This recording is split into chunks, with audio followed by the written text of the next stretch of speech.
rek mooy déglu nañ ni Macky Sall wala gouvernement bi conseil des ministres jox na premier ministre ndigal pour mu xool force Covid 19 bi képp ku ci laale rek ñu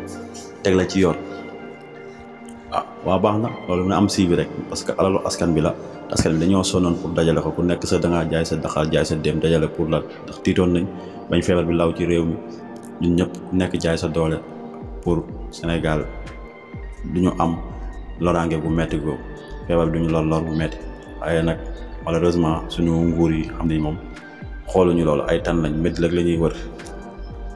détourné suñu xaalis te mujjul fenn société civile bi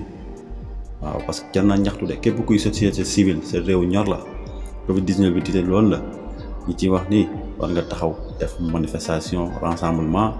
wane li neexul ñu génnee rapport yi teg ko ci table ji képp ku ci laale amul goro président amul raxu président amul jabaru président amul kenn képp ku ci laale ñu raq sa néegi teg la ci yoon parce que dina tax ëllëg bu réew mi nekkee ci danger parce que président bi mu doxal l'heure est grave ñi ñuy tiit nekkate yooyu l'heure ba grave boobu ñu ngi sàcc suñu alal nekkoon seen taxaw seetlu ñu am mbégte bu baax jaa ngeen jëf